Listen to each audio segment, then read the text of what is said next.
Well,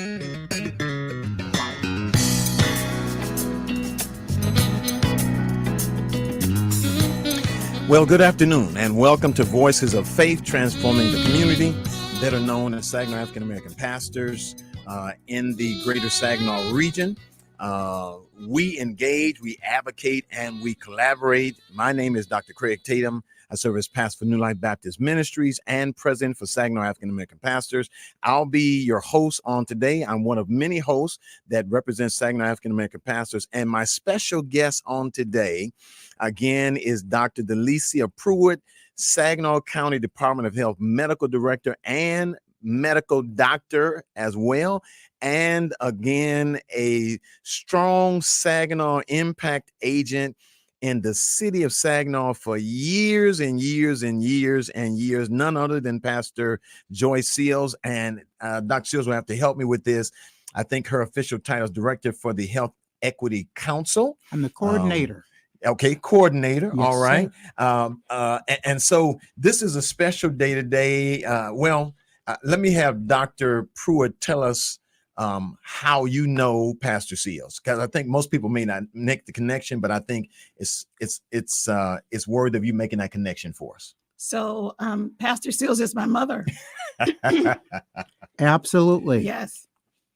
She's my number 4 daughter. I have 7 daughters, and she is number 4. Excellent. And we're honored because we have 2 outstanding women that have grown up, that have lived in this community for years, and their impact has made Saginaw a better place. It's even more special that Dr. Pruitt has even come back home to use her God-given skills and abilities to make lives better. And so today we're honored because they're teaming up with me today to talk about an issue that is so critical, so paramount to the life of Saginaw. Last week, we had Mr. Eric Gordon, who is the newly elected principal of Saginaw United High Schools. That was a historical interview last week to meet Saginaw's first principal of the new high school. And we said last week,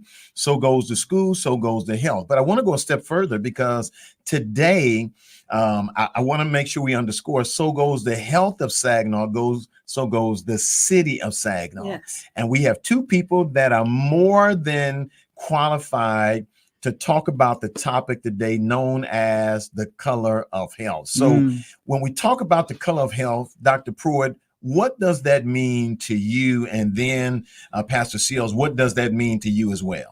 Yeah, so when it comes to the color of health, zip code is the one thing that is a major indicator of health. So where you live makes a big difference because you may have enough grocery stores or maybe not enough grocery stores where you live. You may have a walkable built environment that's safe to walk. And then in other areas, people can't walk and exercise in their environment. So then they have to find alternatives. So a zip code is a major indicator of health. When we talk about social determinants of health, where you live makes a big difference in your health. Wow. And I hope you got that. I cannot underscore everything that she just said. Where you live determines your health. And so come on, Pastor Seals, talk to us a little bit about, when you think about the color of health, what does that mean to you? Well, for me, and Dr. Pruitt and I had this discussion, I think the color is green. The question is, how much money do you have? Yes. Whether you like it or not, Pastor Tatum, the idea is if you don't have money, you can't get the quality health you want. And I give an example if it's all right for me to do that. My daughter, one of my number 5 daughter, was sick. She was on Medicaid at the time. She in between jobs and so forth. And she went to the hospital not once, twice, in horrible pain, regurgitating, all of that. The 3rd time, my husband went with her to the doctor. Dr. Seals, medical doctor, goes with her, goes to the emergency room. The attending physician knew Dr. Seals, and he told my husband, there is no way this issue should not have been taken care of the first time she came through. She had, I think it was a kidney stone, and she suffered for a long time in agonizing pain. And of course, when Dr. Seals stepped in, that doctor then took care of it. She had surgery, took care of it, never had a problem again. But because she had that Medicaid versus regular insurance, how much money do you have? Then therefore she was not given the quality care that she should have had. And I want to make sure we underscore this, because there again, you both come with overwhelming qualifications. And I want to make sure we hear this again. You did say your husband is a medical doctor. Exactly. Okay. And that's why I sent him the third time. I said, she keeps going in this hospital. You go with her. Okay. And so, and we know that there are national stories about people of color. For instance, I think it was Serena Williams. Yes. Who herself had just had her baby. She was having problems in the hospital, and they were telling her, well, listen, we can't test for that. You're going to have to explain it, Dr. Pruitt. You know better than myself. So after her baby, she was short of breath, and she kept saying, please do the test. And they said, no, you're fine. She said, I have money to pay for the test that's needed.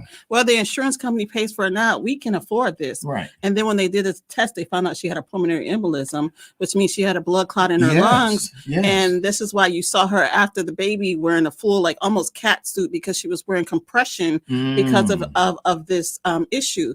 So really, money is a great indicator. Also, money controls your zip code. Absolutely. Right. Absolutely. So like Mrs. Sills and I, we're saying the same thing.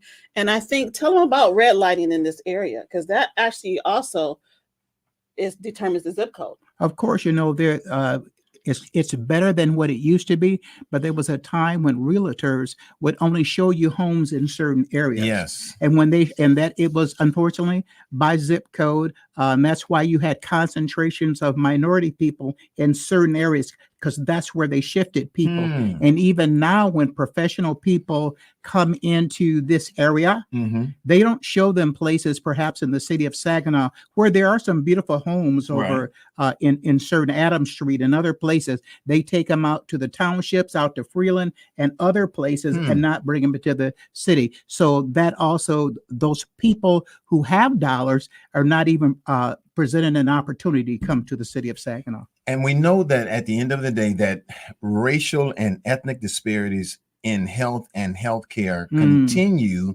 to remain a persistent challenge in the United States of America. Correct. We know that. Yes. All we got to do is go back and look at COVID-19, the COVID-19 pandemic's uneven impact on people of color drew increased attention to the inequities in health and healthcare, which has been well documented. Matter of fact, the Health Equities Alliance or Council is a direct response to some of those health challenges. And so talk, if you will, Pastor Seals, about the purpose of HEC, as we call it, and what it has been doing over the past several years. First of all, the Health Equity Council was created, as you say, because of the pandemic and the fact there was disparate impact on people like African Americans, some Latino Americans, even Native Americans. And so the state put money into communities they could apply. We got $300,000 the first year we applied, and then they hired me. Thank you, Lord, to come and be the coordinator of this effort to identify what were the issues that caused this to happen. Why did this happen? Why was there a disparity? And we pulled together community people from all over this county to come and address that issue. We have African Americans, Latino Americans, we had LGBTQ, we even invited Native Americans, rural people, senior citizens, young people. We brought them all together, and we actually developed 11 focus groups. And we had African American pastors, African American in general, young men, African Americans. There seemed to be a large number of African American young men who would not take the vaccination. Wow. And so and we wanted to understand that. And we had Latino general population, Latino young men. They had a huge population of young men who would not take vaccination as well. And we did the senior citizens and all those groups that I talked about. And what we did is we came up with a report that we put together from those findings to identify what the problems are.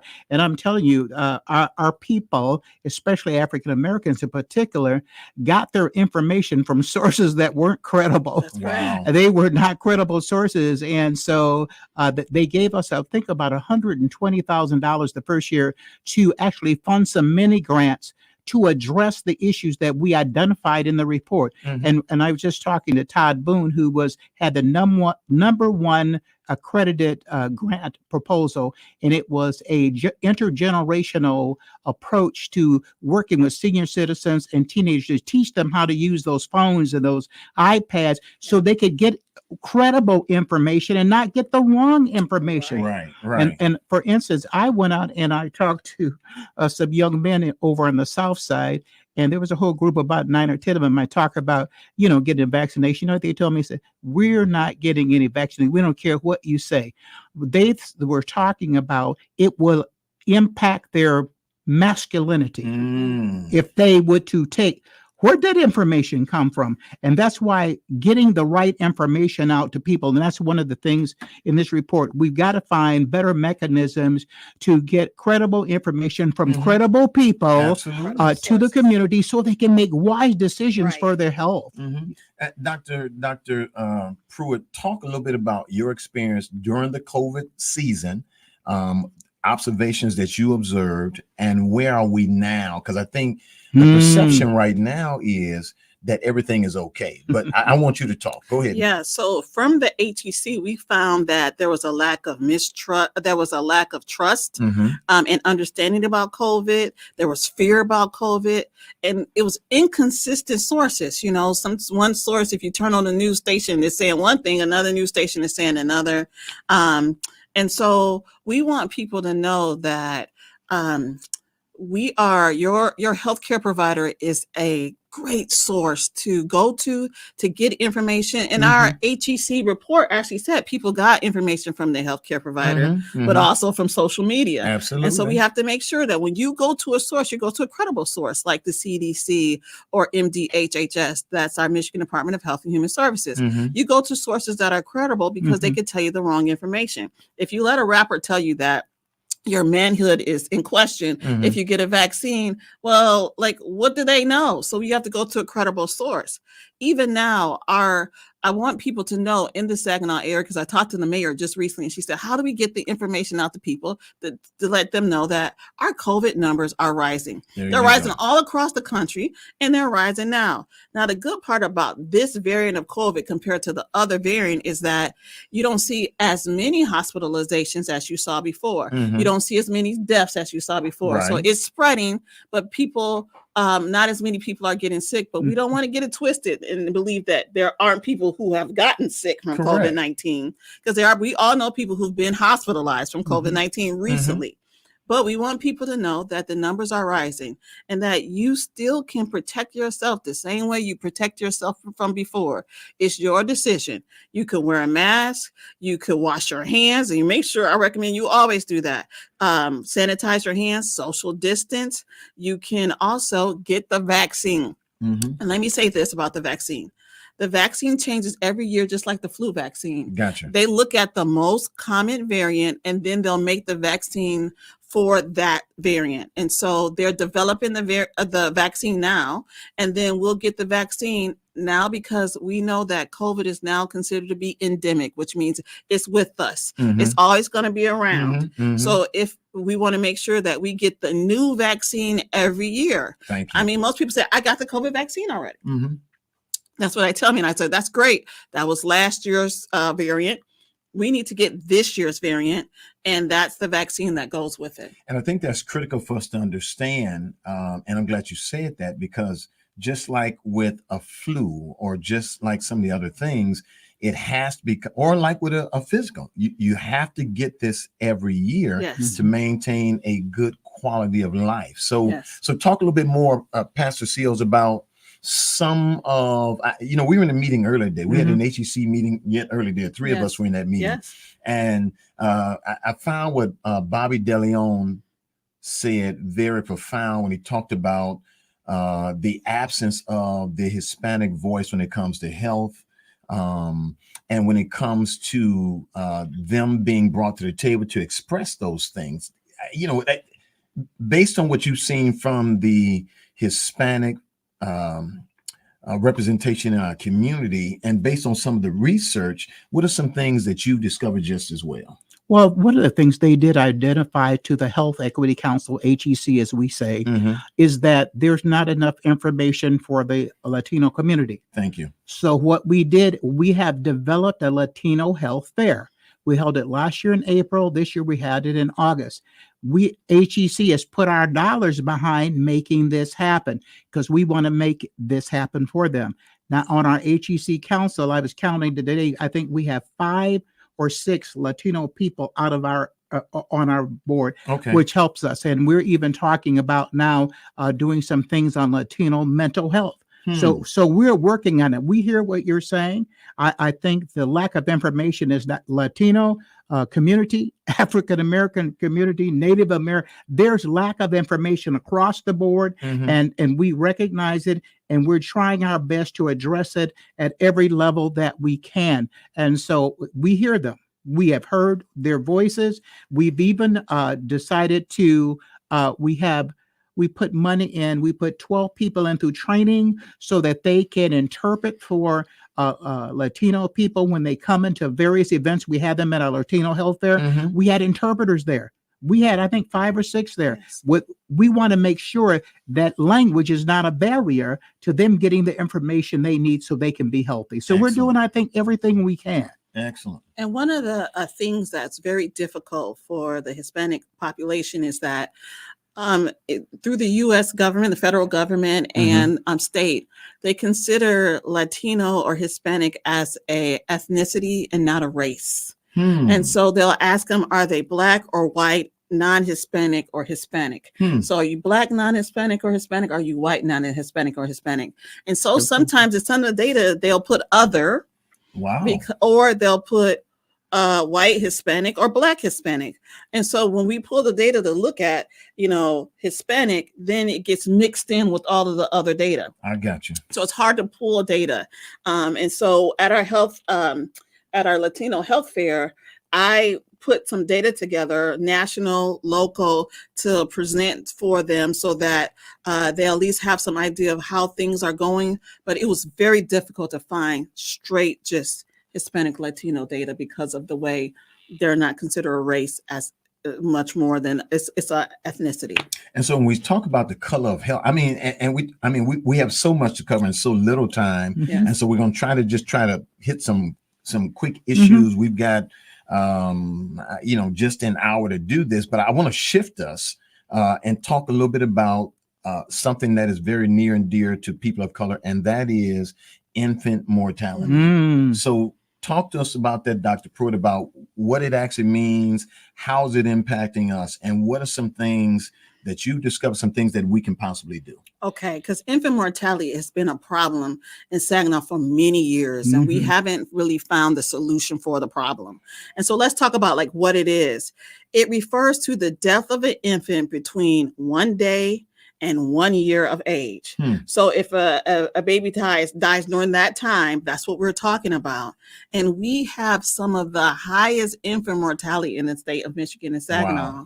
And we want people to know that majority of the cases, of around 50% or a little bit more, are from safe sleep.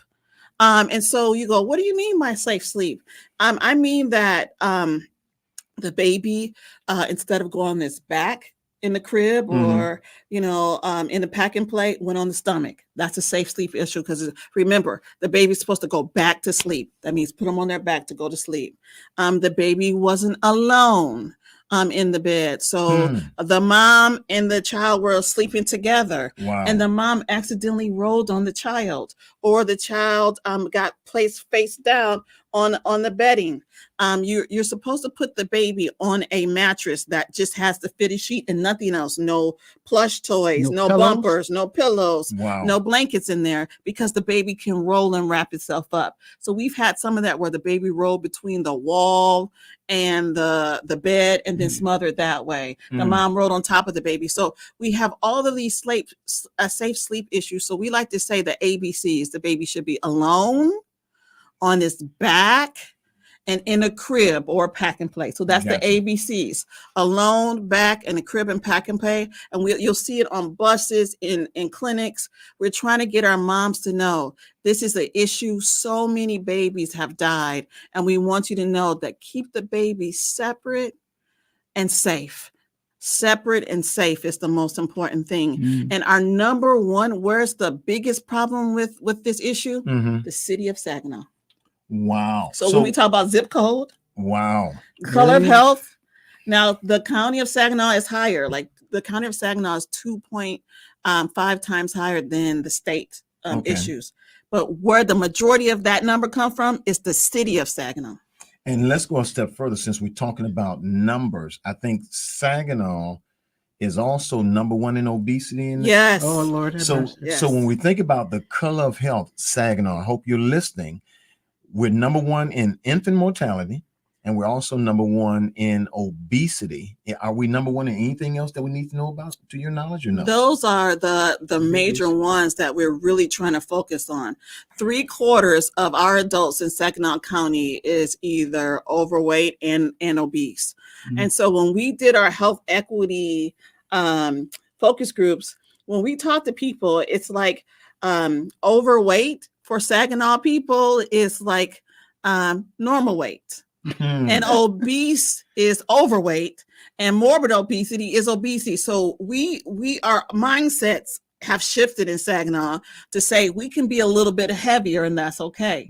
But the problem with obesity is it's a precursor to a lot of other disease, like high blood pressure, like diabetes. So which one of us don't know anybody who doesn't have diabetes in our family? So if we know diabetics in our family, then that means we're at risk for diabetes. So we got to keep our weight down and keep our weight under control. So it's a precursor to some cancers. It's a precursor to heart disease. And so we have to say, even though here we think being heavier is okay, we have to know that it increases our risk and we need to work on our weight. And it's okay, because when I talk to a lot of patients, they actually say, are you the weight that you want to be? And they go, no. I said, let's talk about what weight do you want to be? Because even losing 5% of your weight can make a difference with high blood pressure and diabetes. And I think that's good. Go ahead, Pastor. I thought you were going to say I something. just think that is so important that she's talking about this obesity thing. Dr. Pruitt actually did for us for Top Lady. She did a presentation at St. Mary's for us. And what was it? Black Girl Skinny or something like that? Yeah. Yeah, because Saginaw Skinny. Saginaw Skinny. Yes. And Wow. I am telling you right now, we say that we're okay. Right. And I'm gonna tell you that it's not okay. Yeah. Absolutely. You are not, Overweight is Saginaw Skinny. it is. That's Yeah. what she called it. And we all laughed about it, but it's true. We think we're okay. Wow. But look at the impact it's having on our health. And then we're the highest obesity county in the state of Michigan.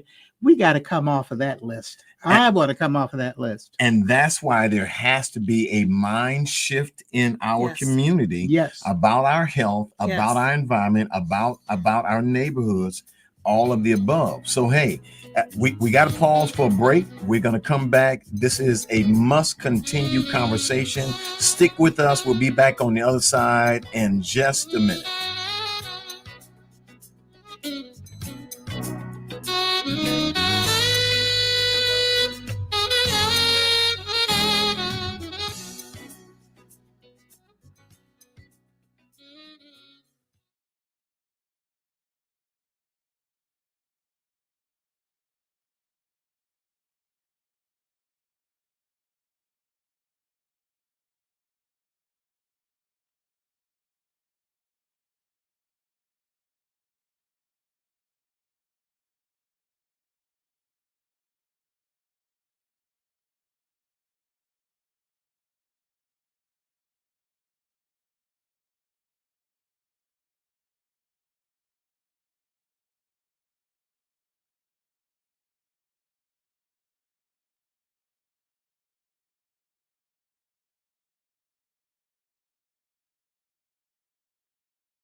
Listen, we are back again. This is Voices of Faith Transforming Our Community. This is a must-hear conversation. We're talking about the color of health in our community. Our emphasis has really been on African Americans, Hispanics.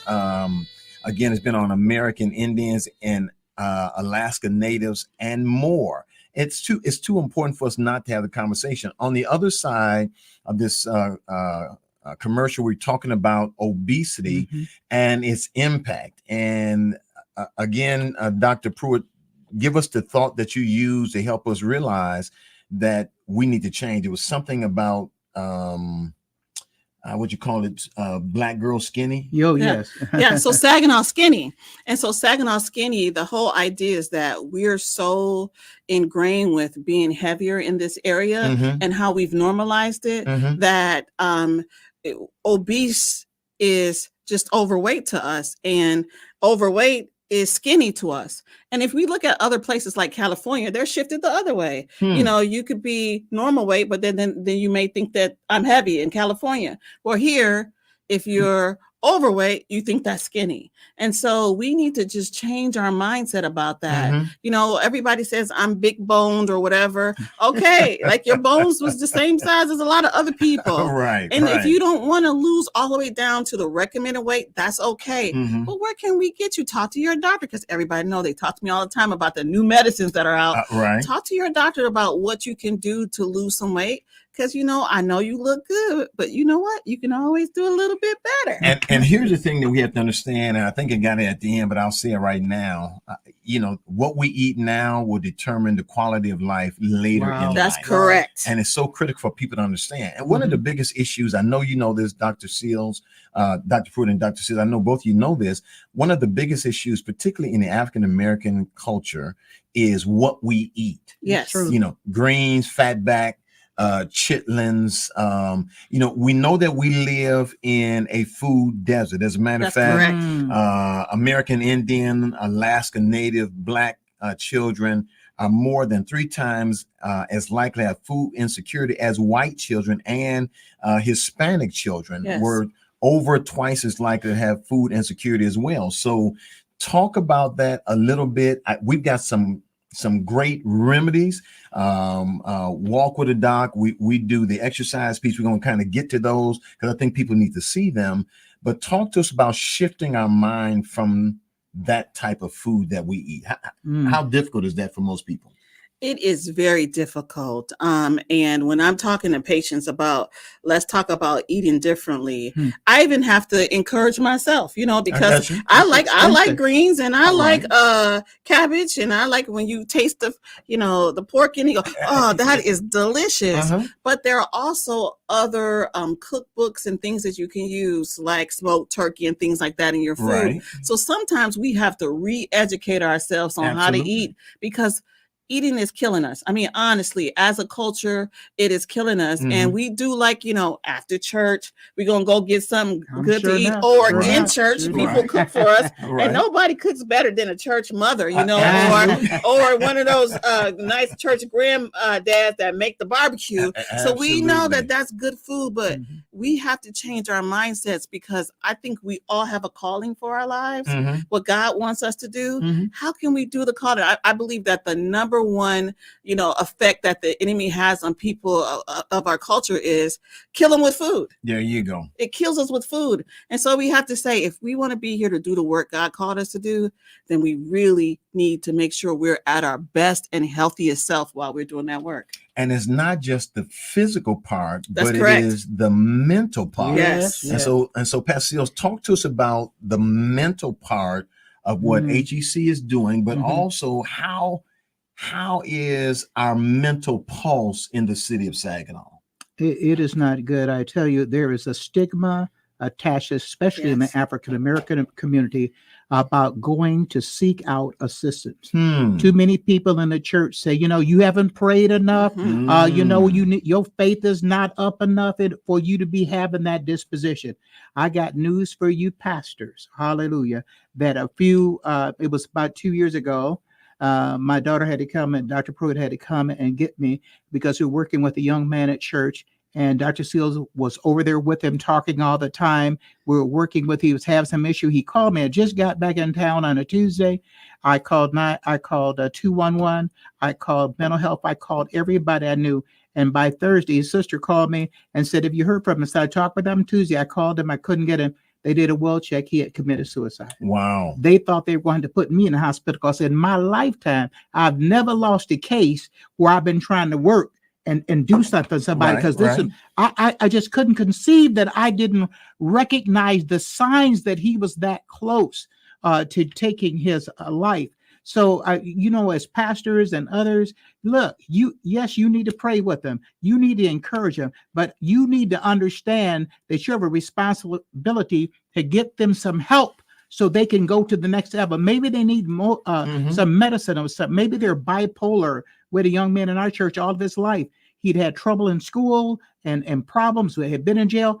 He was bipolar. They never knew he was bipolar. Yep. Once he got some medicine, it leveled his life out, so it makes a big difference. So but there's a stigma in our community. And I was so happy that Adrienne Green, a few months back, gave a forum over at the BV Center. Mm-hmm. She had over 300 people in attendance. And the Reverend Doctor from Mount Olive Baptist Church, he's just retired. Dr. Smith. Dr. Smith was the keynote speaker. And he shared with all of us his challenge with mental health problems. He wrote a book on it, and he shared how he had a counselor over 20 years. Wow. I think people sat on the edge of their seats to hear him speak, because here's a high-profile person in our community who was vulnerable enough to share what he was going through, hoping he's going to help somebody else who said, "I need some help." I go to see a counselor too. Because I go see the counselor. I go to see a counselor. My husband is going through some challenges in his health, and people don't realize the caregiver needs some support. Absolutely. And so I had to go and get some help. So as people of color, we have to stop this thing and try to put people down because they say they are having some mental health challenges. Look, you support them and encourage them to go get some help. And we had, like I said, we had a forum with Adrienne did over 300 people, and HEC helped her in a way. A CAC also did a community action. And so Mr. Hurley Coleman III helped us, and he had a wonderful panel of people who had substance abuse and mental health problems, who were all now counselors to do this kind of work to support people. What an encouragement from those people. They were very vulnerable to and shared. And so as we look at going forward for the next year, we're looking at those went well, we want to do it again. We want to do it again. We want to do it better. We want to make sure that we are inviting all people. We've been talking about doing one for the Latino community, because I don't know specifically what their issues are, but I know there's got to be mental health problems there as well. And we want to make sure that we're covering all our bases. And just an FYI, just so people understand, among adults with any mental illness, Hispanics about 40%, Blacks about 38%, and Asians about 36% adults were less likely than white adults, who at 56% receive mental health services. So white individuals will go, but everybody else won't go. That's correct. Wow. Okay. Wow. And there again, it goes back to this issue of stigma. Yes. There again, I'm like you. I realize my limitations as a pastor. There are certain things that I can do, but I know when I'm out of my league. Yes. So I have no problem praying, but also say, okay, let's pray. But now let's pray that God guides us to the right person that can help you. So talk, Dr. Pruitt, about how, coming out of COVID. COVID exposed a whole lot of stuff, and certainly mental illness was one of those big factors that having people sheltered for nearly 2.5 years with no one to talk to, couldn't touch anyone, couldn't go over anybody. Talk about how that impacted us. Yeah, so people felt isolation during COVID, and you couldn't go out and see people, especially our older population. Some of them were in nursing homes and couldn't get visitors. People were sick in the hospital and couldn't get visitors. And all of a sudden, outside of COVID, people have been challenged with anxiety and depression since COVID. And I want people to know, I want you to think of mental illness similar to any other illness. If you had high blood pressure and your blood pressure was high and it gave you headaches on a regular basis, you would come to me and say, Dr. Pruitt, treat me for my blood pressure.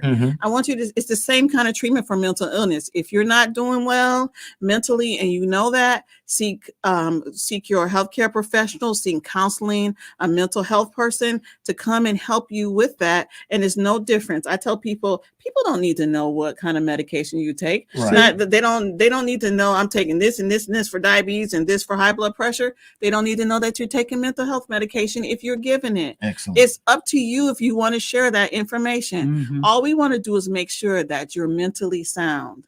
And have a sound mind. And so in order to do that, prayer always helps. We won't ever say don't do prayer. But sometimes we need counseling, and sometimes we need counseling and medications. And there's nothing wrong with Nothing wrong with Nothing that. wrong. Again, we come from this era where it was almost like taboo to even talk about that. Yes. And we have to talk about it more. It's more prevalent. It's happening with our kids in school. Yes. That's why we see a lot of the issues in our schools and in our communities right now. We've got to talk more about it. And I like what you said when you said, just like high blood pressure, just like this, it shouldn't be something foreign. It has become a normal part of our language. And so I want to push us a little bit because we've got little time, which means we got to come back and have another conversation. All right. I want to delve into this, but I want to talk about some remedies from both of you that you are pushing for now, that we're doing now. We've seen tremendous success, but what are some things that we're doing now to help us with mental health, to help us with obesity, to help us with maternal infant deaths, and all of the above? What are some things that we're doing now? Well, why don't I start out? Let me talk about the obesity part of it. I think that you talked about the church. The church, especially the African-American community, can be the central place where we can deal with this. I know that Inez Williams from Bethlehem Temple Church on Weber Street heard our message about obesity and started a walking program. And they walk every Wednesday for half an hour from 7 to 7:30, and anybody can come. Wow. She has lost almost 50 pounds. Wow. I just got to clap for that. That's huge. Excellent. To me, that's saying a whole lot. Yes. Okay. And then if you think about it, a young man from my church, we gave one of those mini grants out, and literally he actually listened and went to the Y and said, look, I want to join this program for this to reduce obesity. So they got him exercising, all the things, and he changed his eating habits, all of that. He lost 150 pounds, people. My goodness. He was over 400 and some pounds. He was.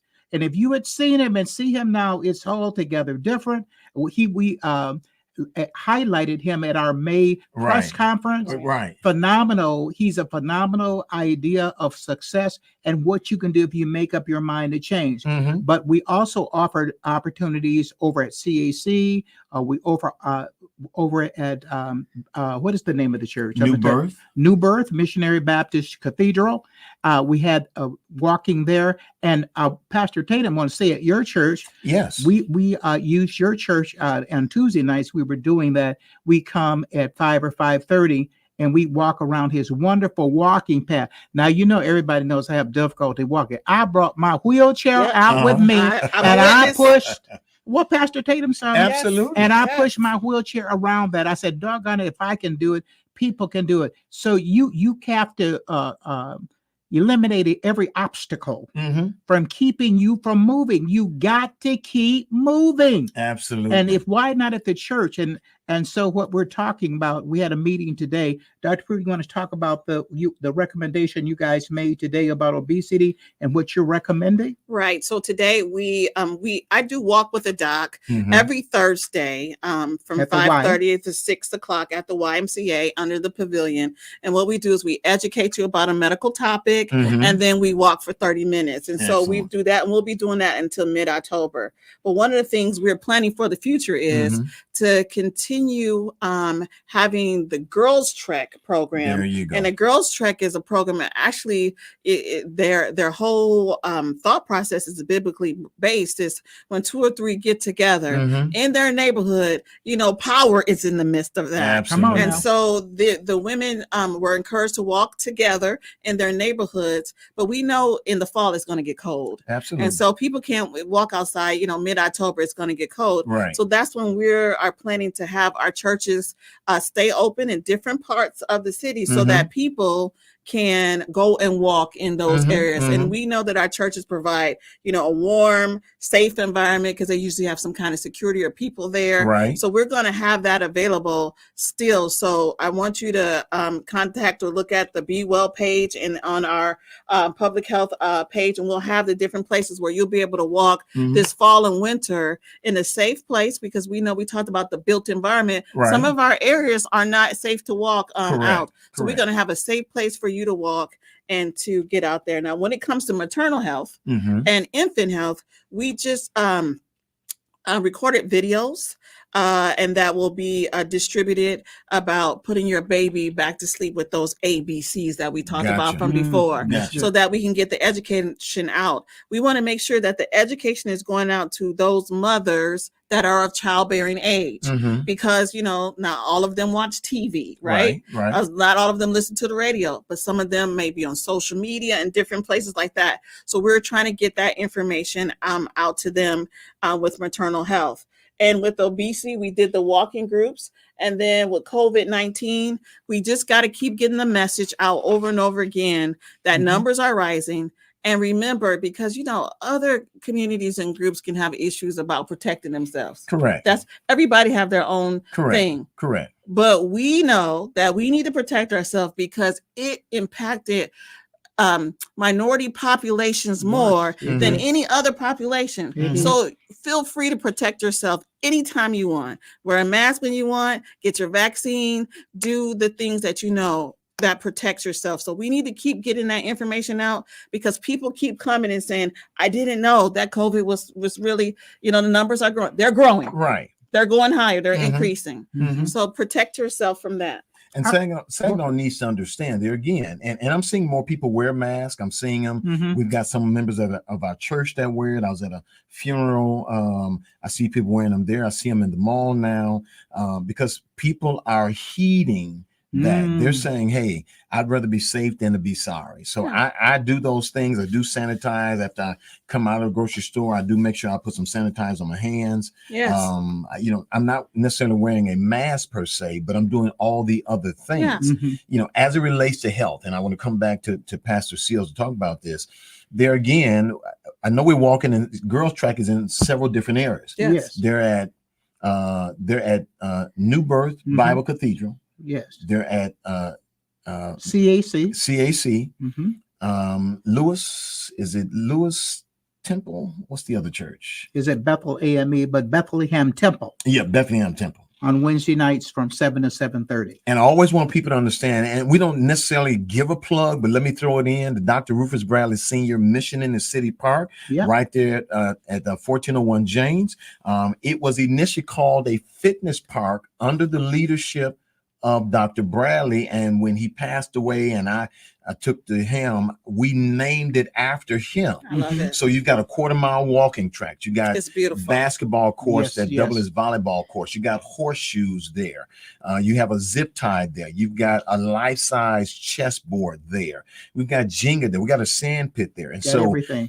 everything Four. that you want in a gated environment is available. It's open every day of the week. Just look at the times. We open as early as 7:30. We close at 7:30 in the evening. So it's open. It is a community park. Even though the church owns it, it is a community park. It is there for you to use. All you have to simply do is come over there. And we do have some rules. Don't misunderstand me. No saggy pants, no cussing, no drinking, no smoking.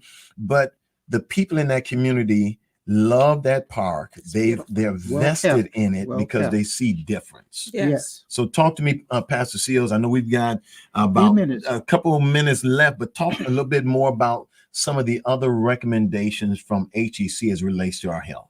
Well, one of the things we've done, I want to mention that is we funded one project that we started at VBM, Victorious Believers Ministry, and it's called Victorious Stretch. And we literally tried to get churches to open up and say, "Can we come and bring some yoga to your church to help?" I think yes, we do it every Monday and every Friday. See? We do yoga stretches. And guess what? That it didn't cost a dime.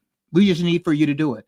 What a way to help your parishioners. Yes. And maybe offer an opportunity for some of your community people Absolutely. to come into the church and take advantage. Just wanted to mention that because I think that's why we funded that project 2 years in a row, because it had opportunities. We're doing 2 Latino churches as well, and 3 African American churches. We would have liked to have done more, but we got get people to volunteer to allow their church to be a part of it. And it's what FREE, free. Yeah, I like It that was price. free. Yeah, that's a good Yeah, price. that's a good You know what price I'm right saying? there. So it is. And so we're moving forward in our Health Equity Council to try to really move people forward, especially as mental health. One thing in particular we're going to do, most of the businesses have a employee health program, which will support people for mental health and other supportive services. Most people don't even use those. And one of the things we're going to do is we're going to ask employers to push that out there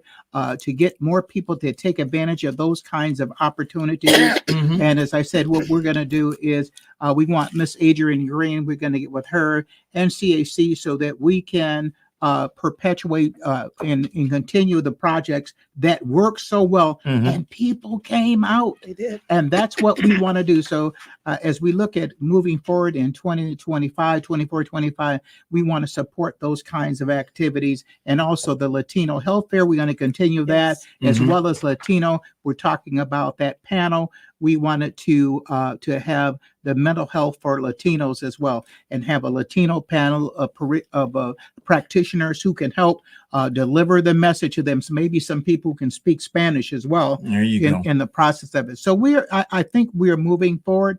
We're trying to do some things with substance abuse. We're also doing some things just across this. You already heard about infant mortality, and then we're trying to collect the data. Are we making an impact? We're going to know if are we doing something with what we're doing. So that's what we're working on, trying to collect the data to prove that what we're doing does make a difference. Listen, obviously we got to come back. We can't. This is a story that never ends. We have to come back and do part 2 of this. I think it's real critical for people to understand that, our decision impact our lives. Yes. Jim Rohn said this: take care of your body. It is the only place you have to live in. And so Saginaw, we must make our health a priority, exercise more, eat right foods, get recommended rest, read, laugh, and yes, love. Our bodies years from now reflect our decisions on today. So on behalf again of Voices of Faith, I again want to thank our guests on the day, Dr. Pruitt, Pastor Seals. Let me thank Alpha Media, again, our engineer, Mr. Matthew Lester, who continues to keep us on point, on time, and make sure that we sound good. Let me thank our listening audience. Obviously, we want you to like and share. I want you to continue to tell people that we're on the air. We are going to come back and do a part 2 of this. There is so much to talk about that we need to empower our people with. So again, thank both of you. God bless you, and God bless you, our listening audience. God bless. Yeah.